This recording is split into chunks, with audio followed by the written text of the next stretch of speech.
A todos, espero que estén muy felices en este Dwadasi.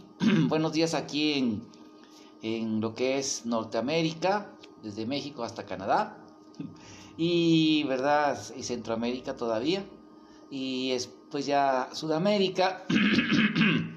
Ya estamos hablando de, ¿cómo se llama? 3 horas, casi mediodías, buenos mediodías. Y ya lo que es Europa, buenas tardes. Y Mayapur es ya buenas noches. Estamos aquí en Radha Govinda Mandiris con Saltillo, ¿verdad? Aquí en el estado fronterizo con la frontera sur de Texas. Sí, aquí el estado de Coahuila, en el noreste de México. Y bueno, su servidor, ¿verdad? Mi nombre espiritual es Hare Krishna Das.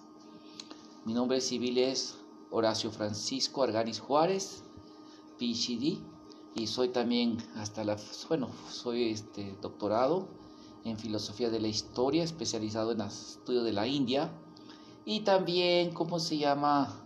Tengo mi Bhakti Shastri, también estudio de Bhakti Shastri, teología Vaishnava, licenciado en letras españolas, graduado con la medalla honorífica al mérito universitario por la Facultad de Ciencias, Educación y Humanidades de la UADC, Universidad Autónoma de Coahuila, y doctorado en la Universidad Internacional Americana, y máster en Teología Vaishnava por el IBCH, Instituto Bhaktivedanta de Ciencias y Humanidades, que fue fundado aquí, ¿verdad?, con el apoyo de varios académicos y devotos, y tenía un convenio de validación con el Bhaktivedanta College de Bélgica, y ahí hicimos el máster en Teología Vaishnava, con la tesis que se llama la antigüedad. ¿Cuál es la antigüedad del Srimad Bhagavatam o Bhagavad Purana, de la literatura clásica de la India? Y el doctorado con la tesis una revisión histórica de la antigua cultura y religión de la India. Hablo esto porque a veces, lamentablemente, me he encontrado con personas que son de tendencias izquierdistas, ateístas, materialistas, y algunos jacobinos, se les llama a estos, jacobinos, y también algunas personas que son académicas de otras religiones o de esas tendencias también, que siempre dicen que los creyentes que no tienen preparación, y les quiero dar esto para que sepan el nivel académico que tenemos. Y ya tengo más de casi 15 trabajos editados en diferentes revistas o journals académicos, tanto en español como en inglés, que le han dado la vuelta al mundo, de diferentes temas de mis especialidades y de temas de filosofía de la religión, axiología, metodología, semiótica, en fin, muchos temas. Entonces, para que no estamos hablando con una autoridad académica respetable. Y el tema que vamos a hablar ahorita es un tema que me ha llamado mucho la atención. O sea, es un tema que creo que es muy importante, que se llama, vamos a poner Krishna tal como es, lo que en sánscrito sería Krishna Tato. ¿Cuál es el estatus o la categoría ontológica de Krishna? Podemos decir, bueno, hay un verso muy bonito de Krishna, lo voy a leer como epígrafe, o sea que resume el contenido de nuestra charla. Es un verso del Bhagavad Gita, que es el 9, es en el capítulo 9, el texto número 11, 9:11, dice así: Avayananti mat mudha manusintanunasritam parambavan ayananto mamamuta majeswaran. Dice: los necios me menosprecian cuando desciendo con forma semejante a la humana. Ellos no conocen mi naturaleza trascendental como Dios supremo de todo lo que existe. Esto es un tema muy interesante, porque yo he observado tanto devotos de Krishna como no devotos de Krishna en su abordaje hacia Krishna, y se proyectan una polaridad, dos extremos, dos pares opuestos. Uno, por parte de los estudiosos, digamos, que no son devotos de Krishna, que lo estudian de la perspectiva de la historia positivista, naturalista, a Krishna nada más como una figura histórica, ¿sí? Una persona importante histórica en la historia de la India, en el pensamiento de la India. Voy a leerles aquí, por ejemplo, unas citas y ahorita vamos a ir al otro punto opuesto. ¿Sí? Vamos a leer aquí, estoy sacando esta aquí tengo de varios trabajos, especialmente un trabajo que se llama Cristo y Krishna, que ya lo leímos, lo dimos en una clase. Voy a leer aquí así, algunas cosas así, dice así.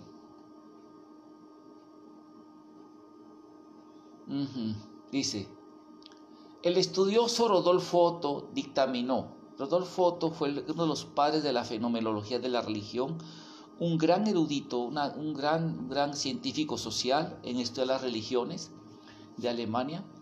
Y dice así, que Krishna fue una personalidad histórica es un hecho ampliamente indudable. Y aquí voy a poner otro ejemplo, es Thomas Kuhn. Aquí ya lo ve de otra perspectiva, dice así. ¿Sí? Y como Krishna es un héroe religioso divino, en el poema épico Mahabharata, encarnación de Vishnu Krishna, en forma similar del Espíritu Santo es Cristo. Mensajero de la Bhagavad Gita Krishna, los Evangelios Cristo.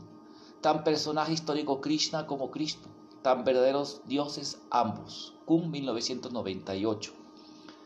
Y voy a poner otro ejemplo, dice así. A partir del doctor Thomas Hawkins, doctor de la Universidad de Yale, son los grandes especialistas en Gaudiya Vaishnavismo y en el Bhagavatam, y es decano en el Francis Marshall College, la universidad esta de teología, estudios de religión y teología. Dice así, el doctor Thomas H. Hawkins dice así, a partir de una estricta y firme postura histórica académica, Krishna, quien aparece en el Bhagavad Gita, es el príncipe Krishna del Mahabharata, Krishna el príncipe histórico y cochero de Arjuna. Muy bien.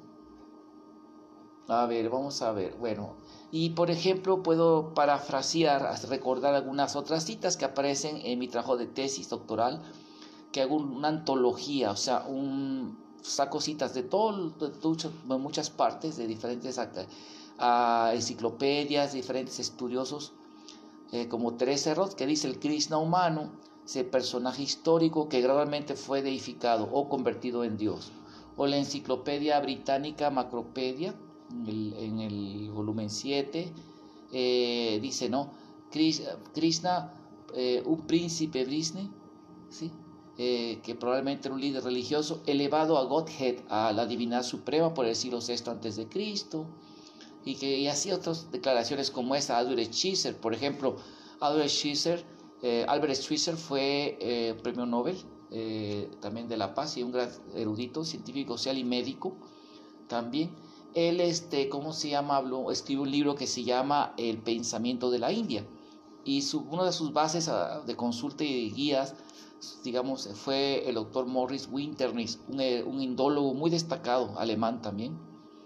Y dice que Krishna fue un héroe de la tribu Yadava, ¿no? Un héroe negro de la tribu Yadava, que fue convertido en un ser divino, una divinidad. Él lo dice ahí. Aunque habla muy bonito su comparación de Krishna con Kant en la cuestión del imperativo categórico, o sea, la acción para el beneficio de los demás sin esperar nada a cambio, sino por el hecho de hacer un bien, no por buscar resultados. Como dice Krishna, cumple tus deberes sin esperar resultados. Dice que es la mejor que Kant definió todo el imperativo categórico, Krishna. O sea, son apreciaciones de Krishna como una figura histórica, un hombre convertido en divinidad. Esa es la idea que se maneja en la historia natural, ¿sí?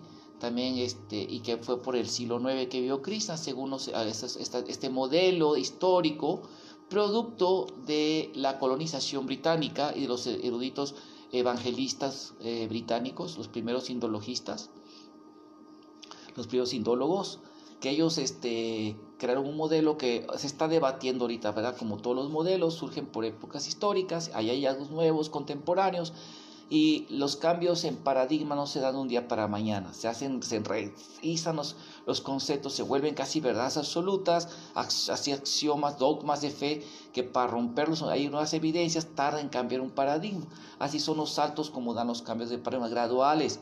Esto lo estudió muy bien el padre de la sociología de la ciencia, que se llama Thomas S. Kuhn, un físico que no era nada de religioso, era bien era materialista, ¿verdad? Era persona, pero estudió muy bien cómo los científicos también crean paradigmas, también son, ¿cómo se llama?, humanos, tienen apegos a ideas por cuestiones ideológicas, políticas, como todos los seres humanos. No crean que y para romper un paradigma aparecen lo que se llama anomalías, evidencias que van cuestionando el paradigma, y poco a poco incluso muchos se mueren ya con ese paradigma, muchos, y las nuevas generaciones van estudiando las nuevas evidencias y se va haciendo el salto de un paradigma a otro.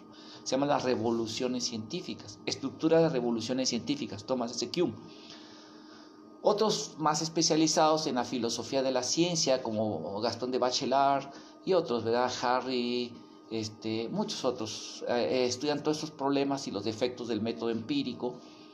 Yo digo esto para que vean que así pasa, ¿no? En la academia no crean ustedes que, ¿cómo se llama?, son tan emocionales, a veces ideológicos como los seres humanos normales. No, bueno, sería una clase entera hablar de las vacas sagradas, ¿no? De los maestros así que son decanos, que sienten... Y que la tesis de ellos, no tu tesis. Cuando haces una tesis tú, salvo en algunas universidades, te respetan tu tesis. Tú además defiéndela bien y... No, es la tesis de... Como platicaba con Chitrak Das, que él está haciendo tesis en filosofía, que así pasa, ¿no? Que llega con la tesis uno con el profesor y dice, quítale esto, ya le quitas todo. Llega así, ¿por qué se lo quitaste? No, vuelve a ponle esto. ¿Quién te dijo que se lo quitas? Es una broma, pero así le dan, ¿cómo se llama eso? En México se llama novatear. ¿Qué es novatear? Ya se prohibió, pero antes cuando llegaba, era un tipo de iniciación, cuando llegaba uno a las universidades, en las preparatorias empezaba, o secundaria, llegaban y lo pelaban aún, le echaban chapopote en la cabeza y plumas. Se llama novatear a los perros, así le llamaban, a los perros, a los recién ingresos. Y ya se prohibió, pero antes así hacían un desfile de perros, los vestían de mujer, los ponían a caminar en 4 patas y todos llenos de plumas y chapopote por todas las universidades, todos los campos. Unas salvajadas, ¿no? Así muy bárbaras. Bueno, así también te novatean así, ¿no? Te novatean así te novatean las grandes vacas sagradas, ¿no? Y hay gente que ve a la ciencia como religión, ¿no? Lo dijo este académico, wow, es la verdad absoluta. Cuando son seres falibles, muchas veces, bueno, es entrar en otro tema, pero el tema es aquí Krishna. Muy bien. Entonces hay una postura, digamos, materialista, naturalista, que ver a Krishna como una figura histórica, y no nada más de la academia o las ciencias sociales históricas contemporáneas. Esto ya existe, lo dice Krishna en el Bhagavad Gita, ya existe en épocas antiguas con las doctrinas como los Jainas. Los Jainas son una doctrina muy parecida al budismo, que ellos definen su antigüedad hasta Rishabhadeva, su origen es a Rishabhadeva, copian de Rishabhadeva, como predijo el Bhagavatam, se predice eso. Y ellos hacen lista de sabios tirtakaras, o sea, grandes tirtakaras, grandes personalidades santas o arhats, y ahí mencionan a Krishna, Balaram, ¿sí? Y a Prati Vasudeva y Yarasandha, el antagonista de él. En fin, hablan de muchas personalidades históricas así, y Krishna es un arhat, un gran así. Aunque hay un libro que se llama el Jaina Harivansa Purana. Harivansa es un Purana que es un apéndice del Mahabharata, pero es uno de los Puranas menores, pero es un Purana que tiene todas las dinastías del Señor Krishna, la dinastía, los linajes así, a todos sus linajes así hasta la época de él. Es una geografía histórica religiosa de las fuentes históricas de Krishna, reconocida por la academia, los especialistas que han estudiado esto, ¿verdad? Entonces, es una de las así fuentes de Krishna. Entonces hay un problema Harivansa Jaina Purana, y ahí ponen a Krishna como inferior a Neminat, que fue un jainista, que era pariente de Krishna, ¿no? Y lo ponen así como un humano, hacen cosas así, ¿no? Que las mujeres de Krishna se enamoraron de Neminat, y Krishna como humano, así lo desprecian como humano, ¿no? Y exalta mucho que fue muerto por un flechazo, así, ¿no? Como un ser humano nada más, digamos, iluminado, así. Otro ejemplo de esto también, los budistas tenían cierto antagonismo a la filosofía de Krishna, pero sí lo pintan también como un gran conquistador, y algunos ramas de budismo lo elevaron como un bodhisattva, como en el budismo japonés, Kanu Bodhisattva, ¿sí? Así se pone, es Krishna, está su flor de loto, su flauta, y hay relieves de Krishna, en el templo de Sodai, en Japón, que es el segundo templo Hay dos templos muy importantes budistas, uno en Kioto y otro en Sodai, el templo de Sodai, en Japón. Entonces ahí está Krishna en entrada tocando su flauta. Y a Krishna sí lo ven como un Kano bodhisattva. Bueno, entonces Krishna, digamos, también es visto por los... Bueno, hay ramas como, bueno, los griegos eran devotos de Krishna, lo ven como que vivió 137 años antes de Alejandro, dice Megástenes, como también el testimonio de Plinio el Viejo en su Historia Natural, que Krishna vivió 137 generaciones antes que Alejandro el Magno, ¿verdad? Pero ellos lo identificaron con Hércules como un ser divino, y lo adoraron como Bhagavan, ¿no? Ahí Heliodoro, que era Krishna Bhagavan. O sea, también los chinos Hushan, esta dinastía de chinos conquistó el norte de la India, hicieron devotos de Krishna. El segundo o tercer rey de la dinastía en India se llamó Vasudev. Su papá le puso Vasudev, nombre de Krishna. Hizo monedas en Vasudev Kushan, y hicieron templos de Vishnu. Eran Vaishnavas, ¿no? Se hicieron devotos Vaishnavas.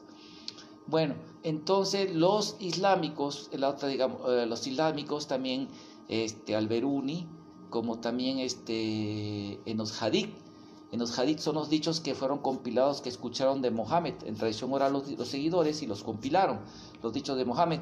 Hay un hadith que explica que ahí dice que hay 120,000 profetas en el mundo. En el Corán se menciona 12 o 13. En el Corán hay un nombre típico que utilizan para llamar a los de otras religiones que no son abránicas, que incluyen a los hindúes, a los budistas, a los taoístas, así. Y él dice que entre esos, en India el profeta se llamó Kana, y Kana era de tez oscura, ¿sí? Él fue el profeta que enseñó el mensaje de Dios. Lo ven y muchas ramas islámicas, como la Ahmadiyya del Kashmir, los derivados del Islam como son los Bahá'ís, y otras ramas de eruditos islámicos reconocen a Krishna como un profeta y fundado por Dios, pero como un profeta, ¿sí? O sea, ya lo estamos viendo no nada más como una figura histórica. Los materialistas lo ven como una figura histórica nada más, los jainistas como una así, budistas, y otros lo ven como una, ¿cómo se llama? Como un profeta, o sea, un iluminado, cierto grado pero todavía, digamos, dentro del rango de seres humanos. Esa es la plataforma. Y ya la academia, digamos, ya naturalista, lo pone así: héroe deificado, o sea, un héroe que es convertido en Dios. De hecho, así también ven a Jesús. Y Aldous Schweitzer fue el primero que hizo un estudio científico, investigación histórica científica sobre Jesús, que se llama Cómo Jesús fue convertido en Dios. Se llama su trabajo, ¿verdad? Cómo convirtieron a Jesús en Dios, como un hombre que lo hicieron divino, pero un hombre, ¿no? Y así lo vio también este famoso Celso, que era un filósofo epicuriano, un filósofo de la escuela de los epicuros, que eran ateos así, ¿cómo se llama eso? Hedonistas, como los charvakas de la India, ¿no? Así verlo así mundanamente. A Jesús también, ¿no? Que era hijo de un soldado llamado Patera, y que le atribuían que era mago, y que por eso lo creyeron Dios, sus seguidores. Eso lo dijo Celso. Y sabemos de eso porque Orígenes, el famoso filósofo y teólogo destacadísimo, cristiano, erudito, hay una refutación, se llama Contra Celso, fue un defensor del cristianismo, y hace así. Entonces, bueno, así más o menos la visión materialista ve a Krishna. De hecho, supe de un erudito que es conocido, es simpático, es de México, aunque es profesor en Berkeley, del Colegio de México, creo que tiene su máster, doctorado en Berkeley. Él buena persona, ¿no? Él escribió un artículo que decía cómo los Vaishnavas lo Vaishnavizaron a Krishna, siendo un héroe, y lo hicieron así, ¿no? Tienen así especulaciones sobre la figura histórica de Krishna, ¿no? Porque para saber eso, pues aquí el cuestionamiento para cualquiera que hace tipo de declaraciones del pasado es que cómo vieron el pasado ellos, o sea, porque de acuerdo a las bases de la ciencia empírica, se demuestra con evidencias observables. Entonces, ¿cómo pueden hablar que en el pasado, ¿verdad? Y leen la mente de los, ¿cómo se llama? En el pasado leen la mente de los historiadores del pasado, la gente del pasado, que cómo imaginaron y deificaron a una figura, lo creyeron Dios. O sea, cómo ven el pasado y luego leen la mente, ¿no? Como uno que decía por ahí, un erudito, como un autor desconocido, interpoló versos al Chandogya Upanishad de un Krishna de Bhakiputra, de Krishna. ¿Y cómo fuiste al pasado y viste las intenciones literarias de un autor del pasado que tú es que es desconocido? O sea, eso ya son oráculos, se le llama sofisma de oráculo, o sea, falacia de oráculo, ¿no?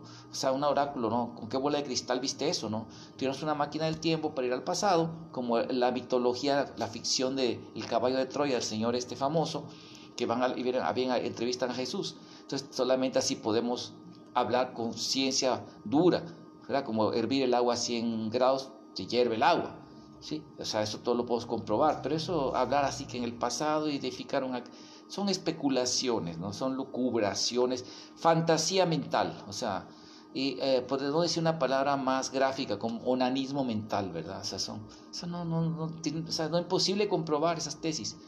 O sea, Krishna es como los textos nos dicen que es él, como él se vio. Entonces se ve que es lo que se ve es eso, ¿no? La tendencia de reducir a Krishna a un simple ser humano. Esa es una postura, ¿sí? Otra postura, que es la que yo quería hablar aquí, que tal vez lo vemos en muchos devotos de Krishna, incluso un gran santo de nuestro movimiento, que es erudito, que hizo su tesis doctoral, me acuerdo que eso también, yo vi que cayó en ese punto, que es que hablan del Krishna concepto Dios, divinidad absoluta, omnipenetrante, omnipoderosa, así, pero lejos de su divinidad histórica. ¿Sí me explico? Su aspecto histórico, sino Krishna como un concepto teológico, un concepto del ser supremo, ¿verdad? Así como podemos decir Yahvé, decir Dios, decir Alá, ¿no? Así el concepto del ser supremo. Aquí hay varios puntos importantes en la ciencia de Dios o la teología que se deben de analizar. Por ejemplo, uno es el que, ¿cómo se llama? Dice ¿cómo se llama? Así que del cristianismo, ¿no? Es muy común en los cristianismos que dicen el Dios de Israel. O sea que ellos hablan mucho del monoteísmo. Dicen que somos monoteístas, somos el único, nada más hay un ser supremo único, pero solamente un ser supremo étnico, ¿sí me explico? De una etnia, de un etnos que se llama Israel. O sea que al señor Israel, ¿verdad? Famoso señor Israel, que se peleó con Dios, dice la Biblia, y le cortó un tendón, por se llama Israel, ¿sí? Este señor, ese es el único Dios de Israel, el ser supremo, así. Y aquí viene un punto importante. Según la Biblia, en la Biblia no dice Dios de dioses al ser supremo, ¿no? A Yahvé, el nombre Yahvé, que algunos especies dicen que Yadavaha viene de los Yadu, según algunos teóricos de estas teorías. Pero bueno, a Yahvé, porque nadie sabe cómo se pronuncia exactamente, Yahvé, ¿sí? El ser supremo. Sí, a Yahvé, el ser supremo. Ok, si hablamos del ser, Alá, el todopoderoso, ¿sí? Cuando hablamos de un ser inteligente, todopoderoso, inteligente, que es el creador, el origen de un Dios controlador de este universo, que es el creador, origen, que está omnisciente, un ser, así como se concibe en todas las filosofías y teologías, las teologías sobre todo, ese ser supremo inteligente que está controlando en el judeocristianismo, como en el teísmo Vaishnava, ¿sí? O incluso el teísmo impersonalista, también de ese ser supremo. Si hablamos de un ser supremo, como dice el Shvetasvatara Upanishad, que no hay nadie igual ni superior a él, si no, no sería el ser supremo. ¿Sí me explico? O sea, hablar de un Dios, el ser supremo, quiere decir que no hay nadie igual. Entonces no puede haber muchos dioses, solamente hay un Dios. Y eso es lo que dice el Rig Veda. El Rig Veda establece, ¿no? Ekasa Viprava Judam Vadanti, que el ser supremo es solamente uno, y los diferentes Vipra, los sabios, los santos, los profetas lo ven de diferentes, lo conocen con diferentes nombres, pero solamente es un ser supremo. Entonces no hay el Dios de Israel o el Dios de Spinoza, como dice un cientificista ateo, me decía, el Dios de Spinoza, aún así que andaba especulando, me acuerdo, un conocido por ahí, el Dios de Spinoza, el Dios de Einstein, el Dios de no, espéreme, señor, no hay Dios así como, como decir, el caballo de Chucho, el caballo de Juan, no, hay muchos caballos, no, ser supremo es uno, no puede haber más, el único ser supremo es uno. Ese ser supremo es uno. Ya sea Alá, Jehová, el nombre Adonai, el nombre supremo que le den, ¿verdad? Hay muchos nombres que se le da al ser supremo. En todas las culturas, o como Dios, se dice muchas palabras. Debo, Dios, Teos. Todo eso es unamente uno. ¿Sí me explico? Ya, punto. No hay que especular otra tontería. ¿Sí me explico? ¿Sí? Ok, bueno, y que nadie puede hacer lo que él hace, exactamente, porque nadie es igual que él. Es el concepto real del teísmo auténtico, del verdadero Dios. Si no estamos hablando de que hay muchos dioses, otra vez caemos en el politeísmo, aunque seamos muy supuestos monoteístas. ¿Sí? Así es. Esa es la que enseñanza el teísmo universal védico, realmente católico universal. Ahora bien, pero hay muchas veces devotos, con el debido respeto, ¿sí?, que predican un Krishna así, el puro concepto de ese de, así, digamos, meramente en el parabioma, o sea, en el hiperuranium, como dicen los griegos, el mundo de las ideas, el mundo espiritual, que está ya controlando todo en el cielo espiritual, acá es, y ese es Dios omnipresente, y así a veces presentan a Krishna. Vio folletitos de los devotos en que a Krishna más enfatizan ese aspecto como otro más concepto de una religión, de la revelación de ese Dios, pero que nadie lo ha visto, ni sus luces, que está ya en ese parabioma y que, ¿verdad?, nada que ver aquí con la historia ni nada de eso. ¿Sí me explico? Bueno, y aquí viene el problema, que son dos antonimias, son dos, perdón, ¿cómo se llama? Más que antonimias, son dos, una polaridad. Un lado el puramente materialista, que Krishna es una figura histórica y punto, y el otro que dice que lo divinizado, y el otro que dice que Krishna, el Dios supremo más poderoso, el todopoderoso, acá que está allá en el hiperuranium, allá en el cielo espiritual, ¿verdad? Acá viendo el mundo, controlando el mundo, así como un concepto tipo Vishnu. Para acabar, Vishnu, ¿sí?, o Yahvé, Jehová, diferentes manifestaciones que hablan del Señor Supremo. Bueno, aquí es un punto interesante, ¿no? Porque ambas cosas se dan en Krishna, o sea, y son paralelas una con otra, como muy bien lo dice cuando están las oraciones de los devas que van a orarle a Madre Devaki, cuando Krishna está esperando, que si tú no hubieras aparecido en la tierra, la gente se queda a especular acerca de ti, pero tú apareces con tu forma para enseñarnos. Entonces, cuando Prabhupada, vamos a hablar del tema ahora, la personalidad de Dios. Sí, vamos a hablar de este tema, y que Prabhupada es la suprema personalidad de Dios, suprema, personalidad de Dios. Este concepto yo lo estudié o lo conocí en la teología sistemática de Louis Schaffer, que es un teólogo protestante, un erudito del siglo XX, que escribió varios libros de teología sistemática, y precisamente habla de para el cristianismo, digamos, de tipo de tendencia protestante, Jesucristo es esa personalidad de Dios, es el ser supremo, divino, que encarna, pero es el supremo, no el Hijo. Ellos ya entran en otro dilema que no voy a discutir, ya lo discutí en mi ensayo, en mi libro de Cristo y Krishna, eso, las directas palabras de Cristo de sí mismo, y lo que dijo de eso. Pero no voy a entrar en ese dilema ni mis respetos. El punto aquí es Cristo, ¿sí? Cristo es la personalidad de Dios, ¿sí?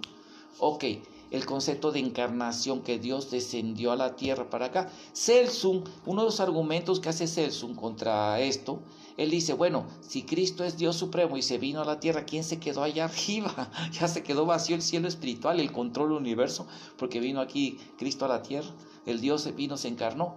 Así dio el argumento ateo, ¿no? Y a mí me lo han dado algunos ateos, me salen con ese argumento, y yo les digo, como dice el Isopanishad, Om Purnam Ada Purnam Purna Purnam Udasyate Purnasya Purnam Adaya Purnam Eva Sisyate. O sea, el ser supremo, entiende, no está limitado a tus concepciones como un ser humano. El ser supremo, él emana muchas expansiones de él y formas supremas, y sigue siendo supremo. O sea, como dice en el Tattva Sandarbha, Krishna Sandarbha, Jiva Goswami analiza este tema y específicamente establece cómo el Señor Krishna se expande en muchas formas, unas iguales a él, que son las que vienen aquí, y directamente iguales, como las que en Rasa Lila, y otras son las que ya difieren de él, como Balarán, son expansiones de Krishna. Bueno, estas formas, como la de Govinda, que viene a Brindavan, que toca su flauta, ¿sí?, son expansiones directas de la forma original del mundo espiritual, pero siempre están allá. también los asociados de Krishna están allá y vienen aquí. A veces, cuando no viene directamente una expansión de ellos mismos, almas toman ese papel para hacer el papel de Vasudeva Devaki, pero los originales están en el mundo espiritual. Bueno, pero vamos a ir entrando en el tema de este concepto. El concepto de Krishna, el concepto de Bhagavan Krishna, ¿sí? Es lo que se llama avatar. ¿Qué significa avatar? El que desciende del mundo, desciende o cruza del mundo hacia abajo, tal, hasta que cruza de hacia abajo del mundo espiritual para acá. Bueno, voy a leerles aquí una declaración que hizo el profesor Kailash Bhatt, quien fue el director de estudios de Asia y África en el Colegio de México de aquí en 1975. Aquí define muy bien, comprender bien la posición de Krishna. Dice: es necesario comprender el significado del Señor Krishna. En la literatura védica, la literatura sacra, ¿verdad?, de la India, se considera a Vishnu como el Dios supremo, mediante cuyo poder existe orden y estabilidad en la naturaleza, y a quien se le adora con un espíritu de devoción amorosa, o sea, bhakti. Es el concepto, digamos, igual como Yahvé, ¿verdad?, que el Islam sí que es sumisión total y devoción a Dios, ¿verdad?, y Alá, ¿verdad?, también, o sea, es la posición magnífica de controlador supremo, pero ser personal, o sea, aquí ha definido como la persona de Dios, ¿sí? Dice así: y se entiende que de vez en cuando Él se encarna, es cuando decían los avatars, ¿sí?, total o parcialmente, a fin de ayudar a la humanidad. El Señor Krishna es la forma original y completa de Vishnu. El Señor Krishna nació en una prisión y mostraba desde el principio señales de ser un niño extraordinariamente brillante. Sin embargo, el aspecto más importante de su personalidad surgió cuando en el campo de batalla de Kurukshetra, en un lugar a unos 160 kilómetros de Delhi, él habló las palabras del Bhagavad Gita a su amigo y discípulo Arjuna. Aquel santo discurso, hablado en no más de 30 minutos, aún inspira y despierta el espíritu de millones de personas en la India. Ahorita ya son casi 1.700 personas que son fieles del hinduismo. 1.700 millones de personas. Estamos hablando de que son las grandes religiones que se inspiran en Krishna, ¿sí? Durante los últimos 5.000 años, Krishna ha sido una poderosa fuente de guía en la India. Esto lo escribió en la introducción al prefacio del Bhagavad Gita, en la edición de 1975, la primera edición traducida a español por el grupo de Su Santidad Hridayananda Goswami.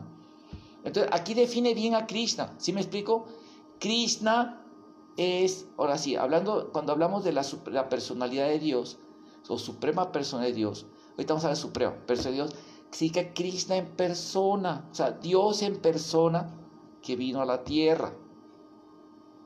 Como dice también Sankaracharya en su introducción al comentario de su Gita Vasya, dice: Krishna es el Parambrahman, el Espíritu Supremo en persona pisando la tierra, como un príncipe yadu, como un príncipe, como un rey. Krishna, esta figura, esta personalidad, este personaje que pisó la tierra, es Dios en persona. Así, les voy a poner el ejemplo. Yo era niño, me acuerdo, y yo veía ¿cómo se llama?, en la televisión, el periódico, salía el presidente de la República. No voy a decir nombres porque ese presidente está muy desprestigiado, aunque de una otra manera, la guerra es la guerra, los comunistas a punta sería la guerra, la revolución, y tuvo que aplastarla, ¿sí? Pues la guerra es la guerra, el que se levanta contra el gobierno se alza, el gobierno tiene que tomar medidas con el ejército, y lamentablemente le tocó tomar esas medidas muy duras y fue muy feo, salió de control, fue un desastre. Pero bueno, cierto presidente muy famoso, yo me acuerdo cuando era niño, y allá, ¿verdad?, por los fines de los 60s, cuando fueron las Olimpiadas, yo estaba en la Ciudad de México, porque estaba a punto, estaba el levantamiento de los comunistas muy fuerte, y había huelga de profesores, huelga de maestros, huelga de trabajadores, y manifestaciones muy ardientes. Luego vino las Olimpiadas, ayudó a calmar eso. Resulta que yo estaba en México, y me tocó ir el 16 de septiembre, que antes de que entraran esos famosos puentes consumistas que destruyen la identidad nacional, los niños íbamos a marchar en las escuelas, íbamos a marchar a hacer desfiles, el Día de la Patria, así, ¿no?, porque reforzar la identidad, los días santos, los días así, ¿verdad?, sueto por los días nacionales de los niños héroes, la revolución, el día de la independencia de México. Y me tocó estar en la Ciudad de México. Mi abuelita vivía en espaldas del consulado americano, de la embajada americana, y compraron esa casa a la embajada, ahora ya es de la embajada, todo eso. Y nosotros cruzábamos a la Reforma, mi primo y yo, y mi abuelita nos daban muchas frutas, naranjas, todo, y nos ponían ahí para ir a ver el desfile, ¿no? Y pasaban así los soldados, los del ejército, escuelas marchando, cadetes, así, muy bonito, era muy bonito. Entonces me hacía muy, muy atractivo ir a ver eso. Entonces pasaba en persona el presidente de la República. O sea, una cosa es conocer, por ejemplo, en periódicos, en libros, ¿verdad? Así, el presidente, pero en persona pasaba, y lo vi en persona, así vi a varios presidentes en persona de México, y directamente en persona pasaba y nos saludaba, y ya nos saludaba a los niños que estábamos allí, y le decíamos, adiós, señor presidente, adiós, nos hacía así muy amable el presidente. Entonces, así en persona, ¿sí? Entonces, cuando hablamos de Dios, de Krishna, estamos hablando de acuerdo al texto de en persona. Voy a leer unos versos del Bhagavad Gita para entender esto, ¿sí? O sea, aquí dice así Krishna, fíjese, cómo Krishna se revela a sí mismo en el Bhagavad Gita y otros textos sagrados que hablan de Krishna también, que es lo que dice Krishna de sí mismo, y también lo dice, ¿cómo se llama? Los grandes sabios védicos, los grandes acharyas y todos los textos védicos. Vamos a leer esto, dice así. Vamos a ver aquí. Vamos a leer. Aquí está. Vamos a ver. Esta parte de. Aquí está. Aquí está. Bhagavad Gita 5.29. Una persona que me conoce como el beneficiario último de todos los sacrificios y austeridades, como el Dios supremo de todos los mundos y dioses, como el benefactor y bienqueriente de todas las entidades vivientes, se libra de los sufrimientos materiales y alcanza la paz. Bhagavad Gita 7.6. Los seres creados tienen su origen en estas dos naturalezas, espiritual y material. De todo lo que es material y de todo lo que es espiritual en este mundo, sabe con certeza que yo soy tanto su origen como su disolución. Bhagavad Gita 7.7. Oh conquistador de riquezas, no hay nada superior a mí. Todo descansa en mí, tal como perlas ensartadas en un hilo. Bhagavad Gita 130. Aquellos que tienen conciencia de mí, que saben que yo, el Señor Supremo, soy el principio que gobierna la manifestación material, que gobierna los dioses, que gobierna todos los métodos de sacrificio, pueden entenderme y conocerme a mí, la suprema personalidad de Dios, ¿sí? De todo lo que existe. Incluso a la hora de la muerte, perdón. Bhagavad Gita 9.11 que leímos. Los necios me menosprecian cuando desciendo con forma semejante a la humana. Ellos no conocen mi naturaleza trascendental como Dios supremo de todo lo que existe. Bhagavad Gita 9.13. Oh hijo de Prita, aquellos que no están engañados, las grandes almas, se hallan bajo la protección de la naturaleza divina. Ellos están plenamente dedicados al servicio devocional porque saben que yo soy la suprema personalidad de Dios, el original e inagotable. Bhagavad Gita 9.17. Yo soy el Padre de este universo, la Madre y el sostén y el abuelo. Bhagavad Gita 10.3. Aquel que me conoce como el ignaciente, como el que no tiene principio, como el Dios supremo de todos los mundos, solo Él entre los hombres está libre de engaño y se libera de las reacciones de los pecados. Bhagavad Gita 18. Yo soy la fuente de todos los mundos materiales y espirituales. Todo emana de mí. Los sabios que comprenden esto se dedican a mi servicio emocional y me adoran con todo su corazón. Bhagavad Gita 14.4. Ha de saberse, oh hijo de Kunti, que todas las especies de vida aparecen mediante su nacimiento en este mundo material y que yo soy el Padre que aporta la simiente. De hecho, podemos citar muchos textos como el Krishna Upanishad, el Gopalapani Upanishad, textos de diferentes partes de los Vedas y los Puranas que vuelven a manifestar eso. O sea, estamos hablando de que Krishna, figura histórica, no solo fue un profeta, no solo fue un hijo de Dios, no solo fue un gran maestro, fue todo eso, fue un maestro, no solo fue un gran héroe, en la India fue un gran héroe Krishna realmente, ¿sí? Un gran estadista, sumamente enseñado, Diti Shastra, experto en la política, en la filosofía política de la India, leyó el Mahabharata, fue una gran figura, ¿sí? Pero también paralelamente es Dios en persona. Por eso se llama, ¿y por qué suprema personalidad de Dios? Hoy vamos por este punto. porque personalidad, o sea, Dios en persona,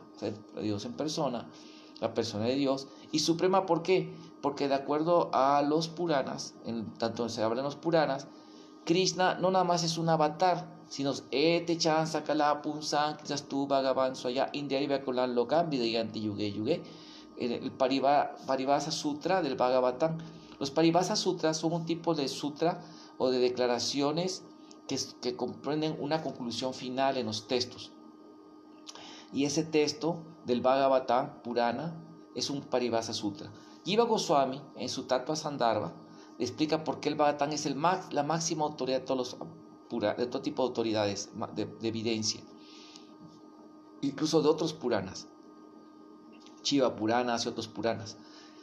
Y aparte que demuestra con las escrituras puránicas y con, ¿verdad?, sobre todo, y con en los Upanishads, de cómo los Smritis, los Puranas, la máxima evidencia, más que los mismos Vedas, dice ahí, los demuestra Jiva Goswami, explica que el Bhagavatam, y ese verso del Bhagavatam es el Paribhasa Sutra, el que condensa todo, porque ahí da una lista de 25 encarnaciones de Krishna, y todas ellas son Ete Chansa Kala Punsan, son avanzas, porciones de las porciones plenarias, pero Krishna tu Bhagavan Swayam.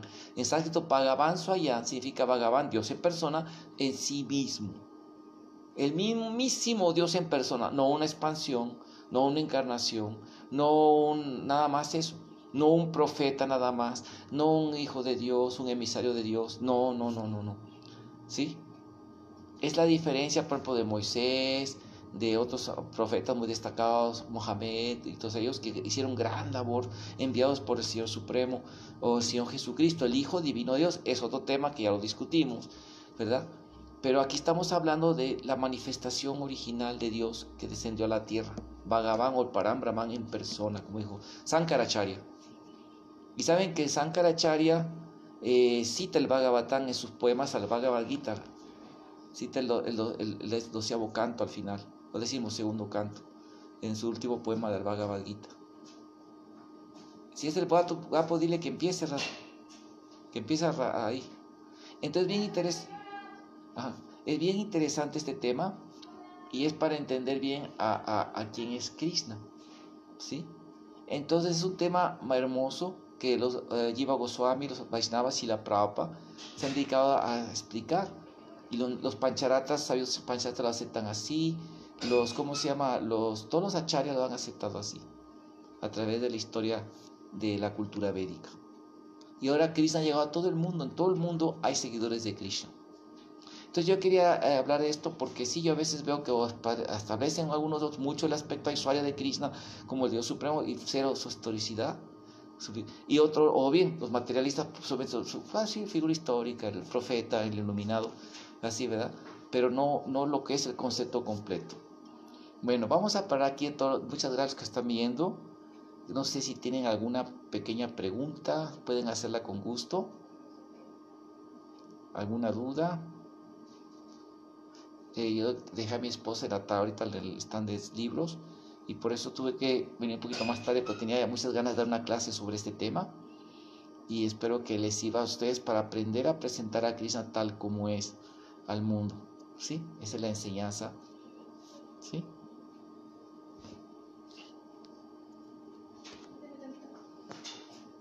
Bueno, vamos a parar aquí la clase. Muchas gracias, todas las glorias a Srila Prabhupada.